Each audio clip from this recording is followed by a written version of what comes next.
Snap, tackle, pod. It's back yet again. Playoff version. Welcome to it. I'm Mick Shaffer of KSHB 41. I'm at KSHB 41 in our. Yeah, it's a little later in the morning. A little later in the morning. You're actually at work. Yeah. I'm always at work. A lot this. I'm preparing to go to Germany next week. Yes. I've got some things. I took 10 hours of German in college. I don't know how dangerous I am. I was dangerous there for a while. But I'm going to be able to look up. I've got lots of things planned for you next week to send you off right. I took 3 years of German in high school and in college, and even took a 3-week trip there one time. It was a long time ago. So I don't retain much German. Yeah, I mean it's an interesting language. We'll talk. Let's not get into the German this week. Very similar to English. Yes, a lot of the words are derived from the same words. The sentence structure, that's the biggest. That's the biggest. If you go from English to, say, Spanish, we're throwing adjectives right after nouns as opposed to before, some verbs in different places than you would in the put them in the English language. Germany sentence structure is very similar, so that helps. Verb at the end. What's that? The verb's at the end, though, right? No. If I remember correctly? No. I didn't do well. I didn't say I did well in those 10 hours. I got Subject, at least verb, object. Subject, verb, object for most sentence structures in English and in German. He is Dion Clisso, Preps KC, and this is Snap Tackle Pod. Thanks for joining us here as we head head first, really, into the playoffs, Dion. Yes. It's here. Yes. Week 9 and week 8 for Kansas and Missouri. And with the, it used to be on the Missouri side, you had all kinds of tasty 4-5 matchups. With the restructuring of the classes, nothing's tasty. 4-5s have become what would have been like a 6-7. There's so many buys now, and especially class 6. There's a lot of buys, and I don't know. We'll see. We'll give it a couple. Give it a couple of years. They'll figure something out to change here in a few years. Just find a number where it's 32 or 48, 64 to where like everybody plays every week. You go for high school football to play. You do not go out for high school football to have a bye week. I don't care if you're really good. If everybody's making the playoffs, have everybody play every week. Yeah, I mean, but then you got to come up with 32-64, and the math doesn't work that way in Missouri right now. Why can't you do top 32? Then the next 30. Well, if you take the top 32, yes, I could see that. There are ways to do it. There are ways to maybe have your districts, mean more instead of just playing each other with the point system. And the problem with the point system is, or taking a top 32, especially like in class 6 or even class 1, if you were to look at that one, because they have 36, is that there's some areas that are just brutal, and I'm not trying to, I'm sure Seckman is a fine team. They're undefeated in St. Louis. Wait, who's that? Seckman. It's a St. Louis. I haven't heard of them. Yes, they're undefeated. They're the jump up, play the St. Louis schedule. Class 6. They're ranked 9th currently in front of Lee Summit West, who I believe that if Lee Summit West played Seckman, that the JV would probably be sniffing the game before halftime. But that's the way it is. I mean, I think, if you were to go to the top 32, you would find teams in certain pockets, and one of those pockets being Kansas City with as many teams as we have in class 6, teams getting left at home. Because Liberty is a good team. Staley's a 3-win team that has beaten some teams and played with Lee Summit North. It's kind of what you got. You got some of those teams that are some middling teams. Hey, there was a Lee Summit team a few years back that was a 6 seed that made it all the way to the district championship game. I think I feel like a 7-seeded or an 8-seeded Ray Peck won a couple games. So I mean, because they went down south and did that. But no, it's going to be interesting to see how that shakes out. But I don't know on the Kansas side if I love 1 versus 16. I mean, there's some games where you fear for the safety of some of those kids. Yeah, but I mean, a lot of times those teams are playing other teams that are like regular season that are really good too. But I would say don't have everybody make the playoffs if you're doing bye. That would be I would the way you would do that though is to chop off the bottom quarter or something like that. Well, have your conferences be your districts. Yeah, and as long as you had everybody, if to get out and get to the playoffs, you played everybody in your league, and the top 4 or top 6 teams in your league go, and you have a tiebreaker, head to head, or then points plus minus points like the old districts. I don't have a problem with that. But having a mathematical equation to get out or just basic record to get out doesn't seem to be fair either. No, especially the record too. That's not a fair way. I like Missouri's better in that, they at least are weighting some of these games who they're playing and all that stuff. Strength of schedule matters. Yes. Let's talk league. How about that? League really doesn't matter anymore, but it does this week heading into the playoffs. We don't have a ton of marquee matchups, and there weren't a whole lot of big time upsets or anything like that last week. We'll start in Missouri here. So here are the champions of all the suburban leagues: Smithville Blue, Liberty North Gold, Oak Park Red, Lee Summit North Silver, Grain Valley White. Any of those shock you, or would you have picked all those at the beginning of the season? That's probably pretty chalky. Pretty close, right? Yeah, it's pretty chalky. Yeah, pretty chalky. I mean, I think we all thought Grain Valley was going to be pretty good. Maybe Oak Park being undefeated might be. Oak Park might be being undefeated. I mean, because they had Grain Valley. I think Grain Valley, Oak Park in that mix because they all played each other. Grain Valley's only lost to Oak Park by 1 point. Yeah. So Smithville too. I mean, they could have taken on a couple losses, close wins, but yeah. Yeah, no, I think all those leagues kind of came to fruition. You look up if you want to go further. You look at the KCI. It was East Buchanan, North Platte kind of snuck in there a little bit, but Mid Buchanan, those are teams at the top. You look at the MEC. You got Maryville and St. Pius. They're at the top. The MRVC West is a little different because they all kind of beat up on each other a little bit. Yeah. Pleasant Hill has the one loss to Warrensburg, but Warrensburg has several losses. Odessa had the one loss to Pleasant Hill, then lost to Harrisonville last week. Oak Grove finishes with just the 2 losses to Odessa and Pleasant Hill and beats Harrisonville 2 weeks ago. Like I told you, Pat Richard emailed me to tell me they hadn't won that game in 10 years or texted me that morning to tell me they hadn't won that game in 10 years. And so that's a league that I think if you said Pleasant Hill will be at the top with those are the teams in the mix. MRVC East, Lafayette County ran away with that. IL, or what is left of the IL, those 3 teams. Lincoln Prep was the best team in that league. So basically a lot of chalk in terms of conference. I think that's an easy way to look at it on the Missouri side. Lee Summit North, what a scare last week from Park Hill, right? And you had Liberty North with a big win over Lee Summit West. I know they played already this year, but it was in week 1, and Lee Summit North got the victory. But if you're doing a poll, I know you hate polls. Who would you rank number 1 out of those? Is Liberty North the best team right now? I think they're playing the best. In the rankings, the Lee Summit North is still ranked the best. I still think that you get, even if it's 2 months ago, your head-to-head is still still viable. Absolutely. So I'd say the way they're playing right now, I think Liberty North is playing the best. It's going to be an interesting run for all of these teams. Lee Summit North's got to get through Lee Summit West again, possibly Lee Summit West or Rockers. They don't have to play them both. Right. Lee Summit West and Rockers will have to, if they're going to get out, they're going to have to play those 2 teams, to get out. Then that district goes south and plays Nixa, and will probably be a game, unless it's a Rockhurst or a Lee Summit West, in Springfield, in that area. I'm not saying shenanigans haven't happened before, but talk to Royce Boehm about 2012. Get his thoughts on that, about a game down in Springfield, I think at Glendale, on a very wet field where 3 players from they were running all straight at him right down the gut at Lee Summit North, and they couldn't stop him on a field that allegedly was, even with a weekend of rain, was watered. And supposedly the old accidentally got left on. And come to find out, 3 players from Glendale had too long the half inch instead of the cleats. Third of an inch or 3/4 of an inch instead of a half inch, which the 3/4 are illegal. And as my wife said, there was only 3 of them. And I go, well, when it's the center, the quarterback, and the tailback, that's all you need. All right. and those spikes were changed at halftime, and at least some of us had to come back. So whoever comes out of that district and has to go to Nixa, if they're on the road at Nixa, they will get no favors and no love from anyone down in Southwest Missouri. Right. So that's a tough road for them. And then if you're, Liberty North or Liberty or whoever comes out of that district, I'm assuming it's probably gonna be Liberty North, but Liberty's playing pretty well.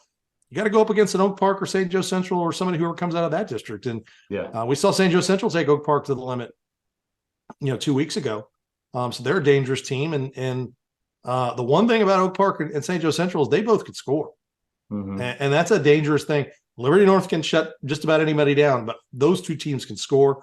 And a couple weeks ago, Blue Spring South put 26 points up on them. Coach Lehrman told us last week that really not exposed, but Blue Spring South did some things to them that other people hadn't done. I think his statement was, some people just spread you out to show that they can spread you out.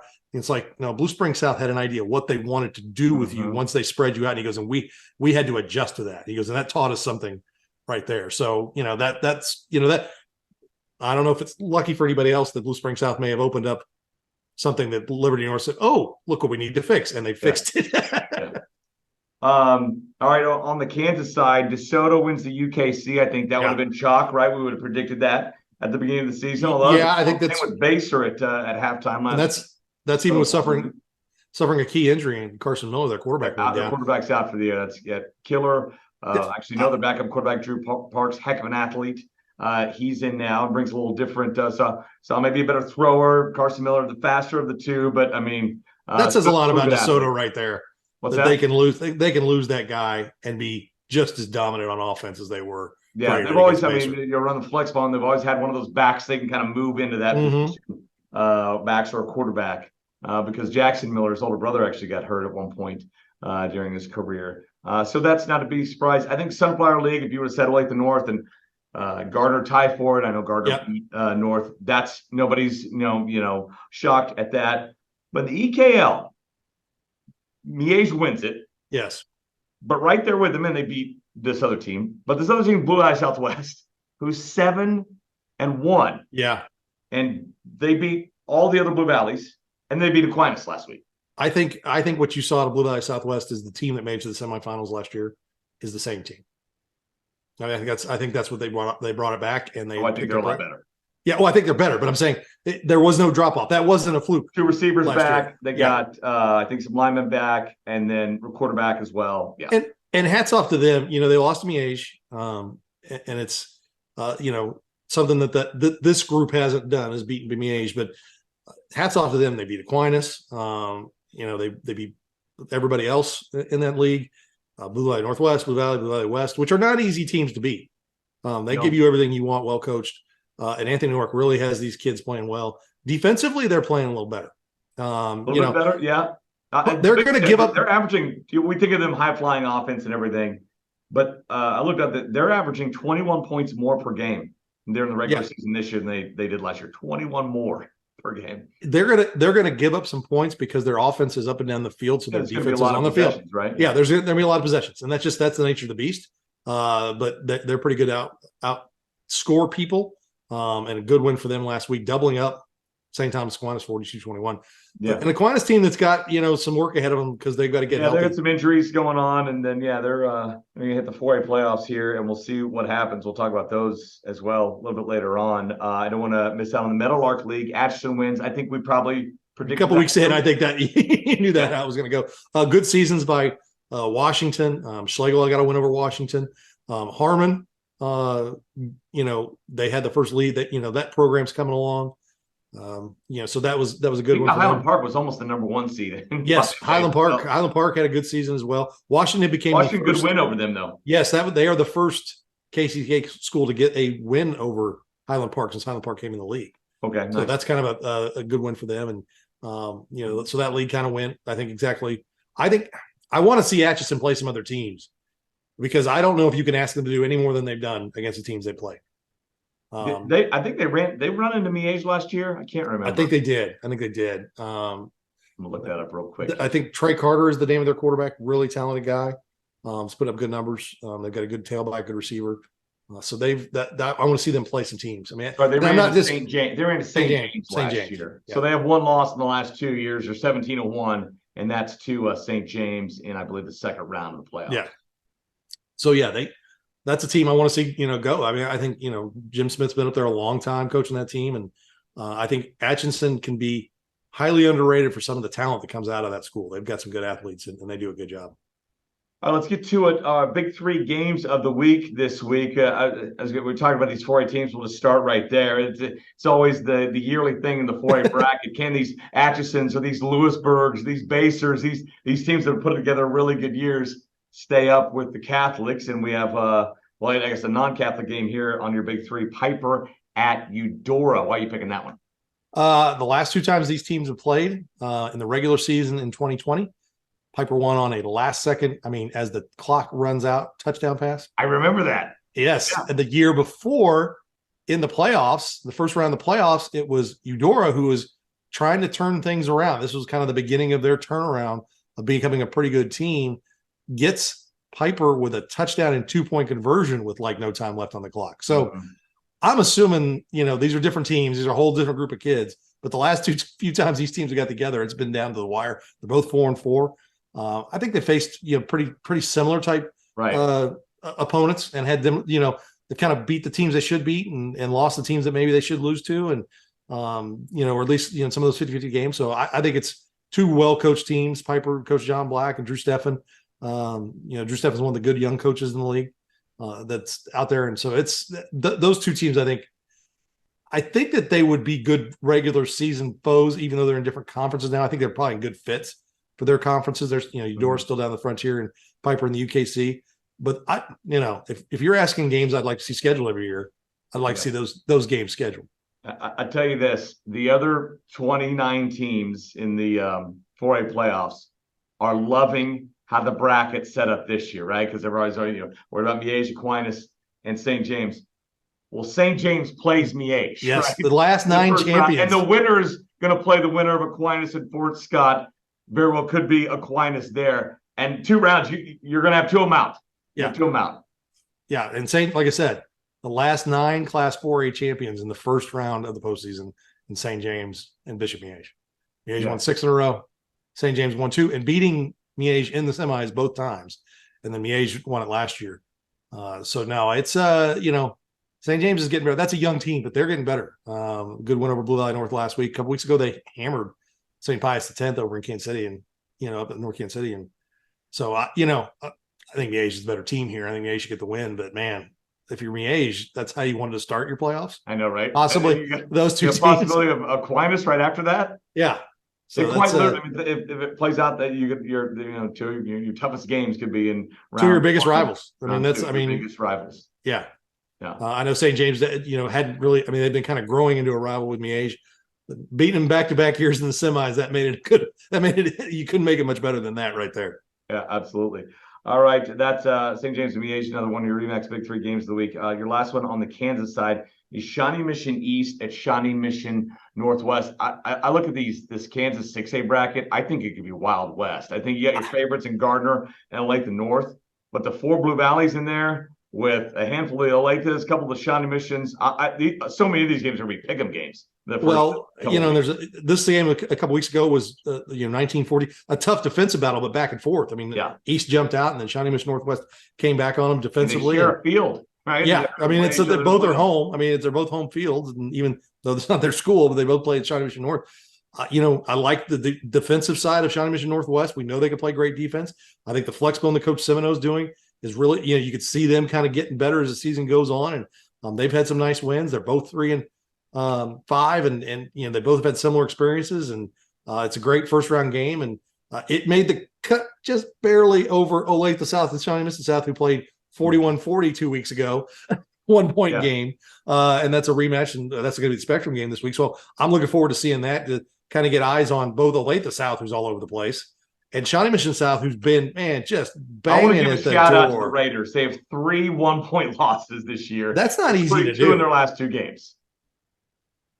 That's hard to do to get that close. And I'm sure Coach Foster's like, I don't want to hear about how close we got. It's a sign of progress, honestly. You look, they're not a 1-7 team, right? They're a team that can win a game or 2, absolutely. In this, yes. Shawnee Mission South is a dangerous team, and so is Olathe South. That's a team that, if they get past this one, 41-40, 41-40 2 weeks ago.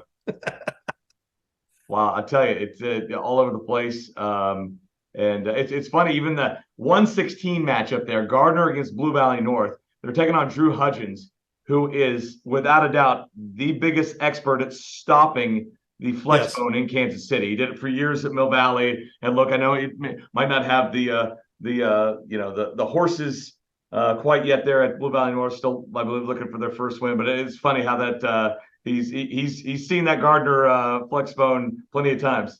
Well, and that's the thing.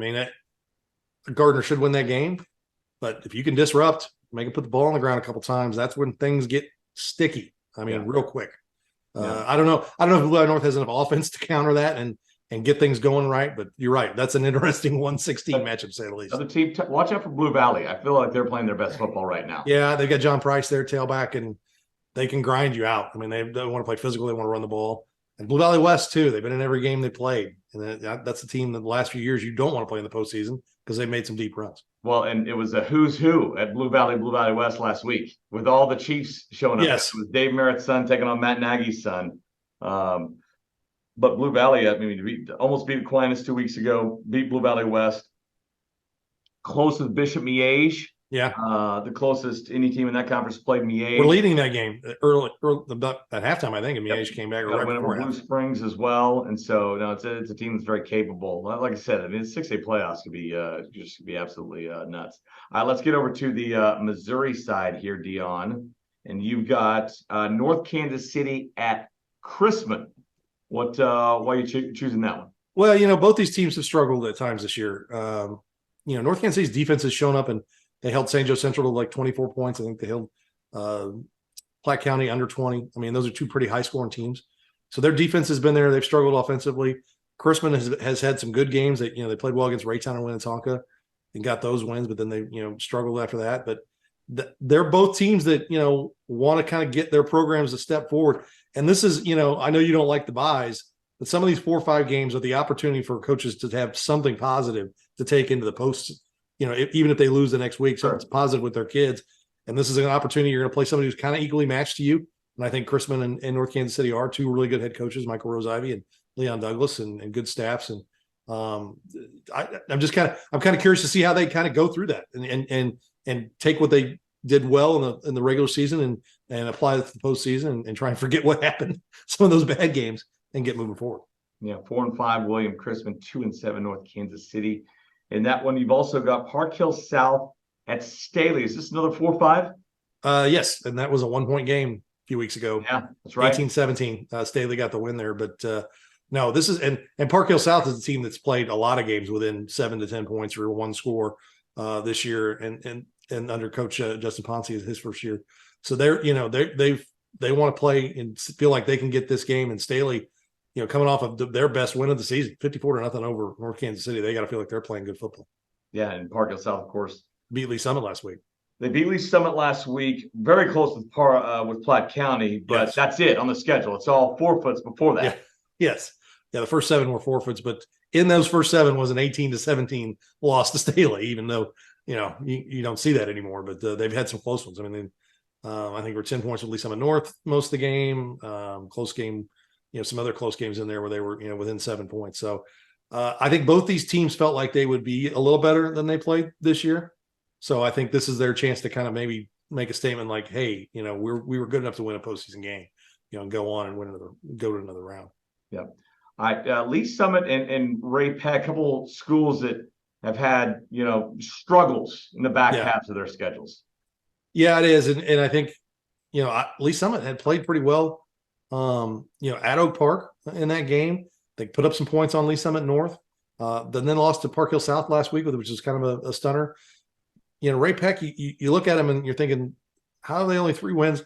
And they've struggled. They had a game where they were down 14-0 to Blue Springs South, came back and won that.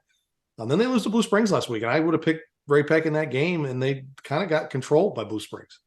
A couple weeks ago, they got just dominated by Liberty North. So, they've got some athletes, especially on the offensive side for Ray Peck. So they've got to get things going. The Lee Summit defense has given up some points, but Dawson Heaney and that offense is pretty good. Yeah. They're going to get 25, 30, 35, 40 points every week. And I think that's a team that really could be dangerous.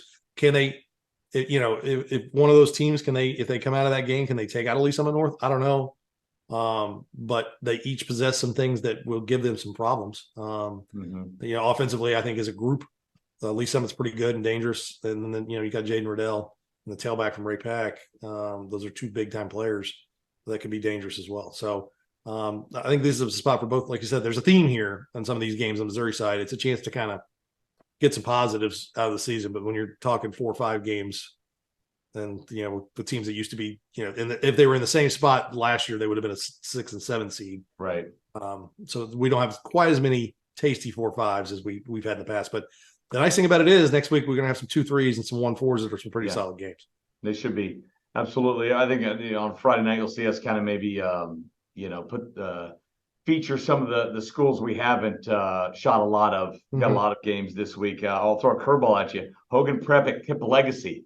You know anything about that matchup? Well, Seven squads. Yeah, and it's Kip's a charter school that started Brand new this year, right? Well, yeah, they've been adding a year each. They were a middle school all the way through middle school, and then 3 years ago they added a freshman class, and they added another freshman class. They added another freshman class. So these juniors are the first three in, and they play JV ball. I had people tell me that seen them. They played University Academy early in the season, played them. Didn't they got beat, but they played them pretty well. Talked to their coach Michael Cobbins. Seems like they're doing it the right way, just trying to build. They've got good enthusiasm there, and talked to people played them in the summer. So they're athletic, they're good, they're well coached. And then Hogan Prep, we always know Coach Lascola, always plays pretty well, but their schedule was pretty tough this year. So it was tough for them to kind of get any traction on what they want to do. But no, this, the Kip gets to host. They're going to play their game at North Kansas City. That's what they played their home games this year. So that'll be one of these teams is going to get to have a postseason win on their schedule. Yeah. One more on the Kansas side. Piper. Sorry, we did that. Paola at Baser Linwood. Another one of those kind of 4A games. Yeah. Against two quality teams. Yes. Paola is a team that traditionally has been pretty good. I don't know if they're as good as they've been in the past. And Baser, outside of that DeSoto loss, they were as hot as anybody coming into last week. So no, it's a good, those are some good games over there. I like that Paola Baser game. I almost, the UKC is growing into a Class 5 league, 5A league. There's some teams I, wish would, Baser plays Tongi. They've tried to keep that game together from their old Call Valley days. There's some good crossover games there, I like those two leagues to match up where they can, like you got Piper and Eudora. So the postseason where you see it a lot of times, but those two leagues when they've got some teams that are either, like a Baser, which is going to be a smaller 5A now, Spring Hill, who's a smaller 5A on the Frontier League, and then all the 4A schools, the Eudoras, the Paolas, the Lewisburgs, and teams like that. And of course, Lansing, which has been Lansing, who just, up, down. Bonner did that for a while, up, down. So I like it when those two leagues match up. Yeah, absolutely. And then stay on the Kansas side, it's the time where we say goodbye to the Lawrence schools, right? Bye, Lawrence schools. Go east for 1 year. This is the last time they're coming back. They're coming back. They're going west. They're coming back next year. Oh, they are great. But next year, one more year, they're going west. I think it's funny. They're both hosting Garden City and Dodge City.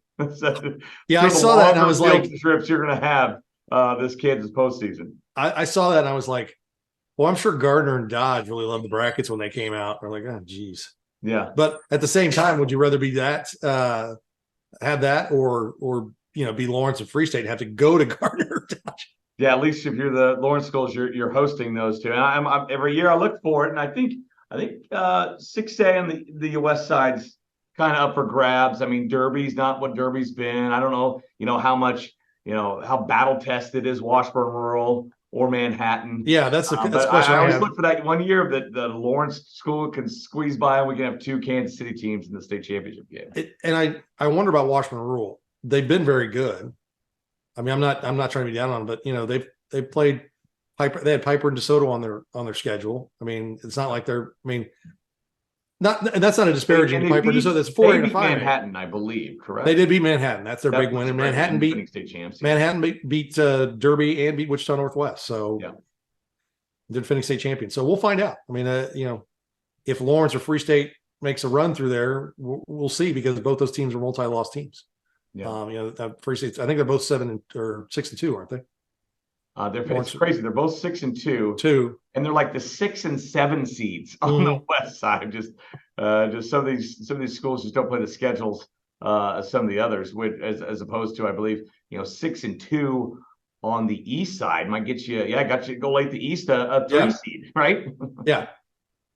Yeah, and talk about a team that's playing really well. I like the East. Watch out for East. That's one of the teams. And they have Wyandotte at first, and then they play the winner of Blue Valley and Olathe West. I'm telling you, I keep looking at teams in the 6A bracket that can make a run. Then I look up like a column, like, oh, I don't know, the team above them can make a run. It's going to be a fun playoffs to watch, as opposed to maybe some of the other 5A and 4A. You got your 3 favorites, right? Your 3 favorites.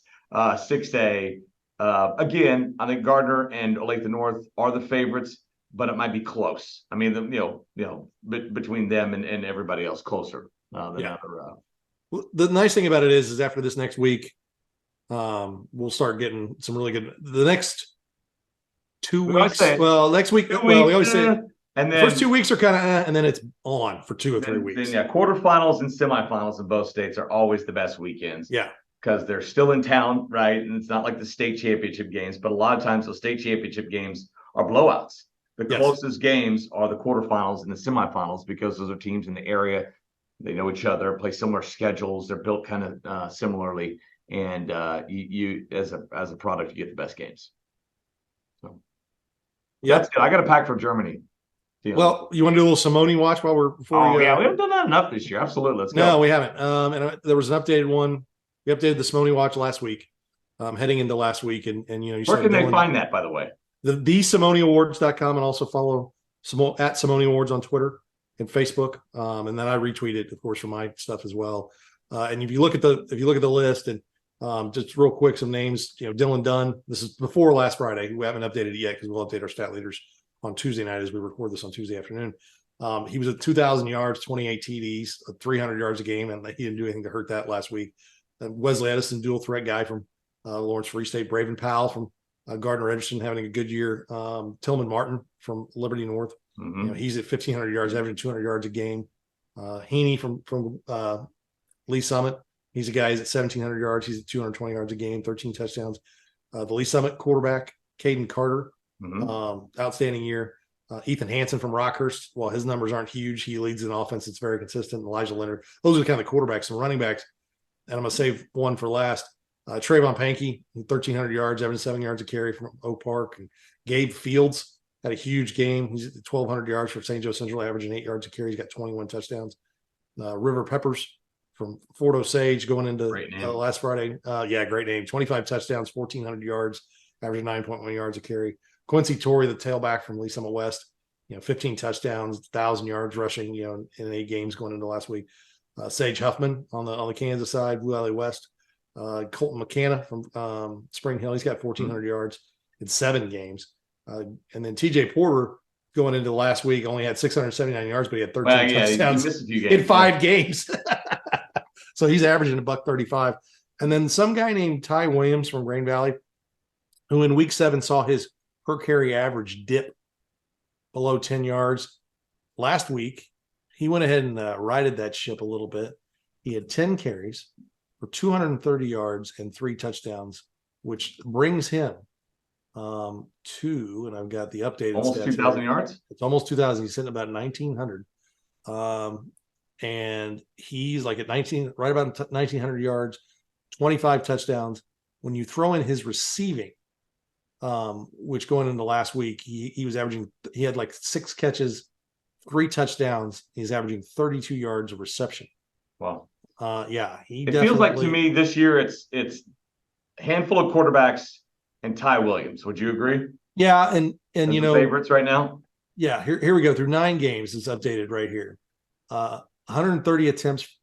Here we go. Let's see if I can do the right page. 184 attempts, 1,867 yards for a 10.1 per carry average, 25 touchdowns, 207.4 yards per game. Jeez. And oh, by the way, he's got 12 catches for 385 yards, 32.1 per catch, and 5 more touchdowns. So he's got 30 total touchdowns. Yeah. And it's funny because I did this week. We'll do a Fontana watch. Got an interview with Benny Palmer. Yeah. Name might sound familiar for you. He won the Fontana 20 years ago at Oak Park. Was where that ceremony was. But he really had some from, great. St. Pius, correct? No, Kearney. Kearney. He was on that Kearney team. It was back-to-back state champion Kearney teams. And some great insight with him. He said, when he went, I didn't know this, that Coach Thomas had told him he'd won before he went. So he had a speech ready. Oh, really? Back then, they all had to give speeches. So he had to write out a speech. And I go, well, today, these days, they just get interviewed by Mick. And he's like, I would much rather do that now, especially because I wouldn't want to give a speech now as a former head coach, now assistant coach, special teams coordinator at Lee Summit High School. And no, it was a good interview with him, just talking about everything that went into it. And, he was also Tommy Saunders, his teammate, was a finalist with him, who played at Mizzou. that Kearney team, those back-to-back Kearney teams had some dudes on it. Yeah. And so they, that was a kind of a cool thing. We'll have that conversation up. It'll be on the thesimoniawards.com website, and I'll be tweeting it out too. thesimoniawards.com. Yeah, that'll be out later this week. I got all the stats updated through last Friday. Yeah. Yeah, we get our stats soon. Tuesdays, and we're recording this on Tuesday afternoon, Tuesday night. And I'll let you know a little secret. Depending on the week and depending on which child Cole Young has to do bedtime with. Yeah, we are those who love the stat leaders for Preps KC as a city. We are at the mercy of a 5-year-old named Marin and how she decides how she's going to go to bed. So we're at her mercy. Last week we weren't, so it came out a little earlier. Dawson, who's a few years older, I think he's 8 or 9. He's got his stuff together, but Marin can be a handful at bedtime. Probably how the world works, right? Lots of people in important roles have kids, and if we only knew all the decisions that were made by sleep-deprived adults, because I don't know all today. The presidents out there, right? I don't know. As we record, like I said, we record this on Tuesday. I don't know if it's a Marin week or a Dawson week. Okay. Good. If it doesn't come out until close to 11, it's probably a Marin week. Point is, those are cool names for kids. Yes, Marin is unique, a cool name, but not cutesy. Well done, Cole Young. Yes.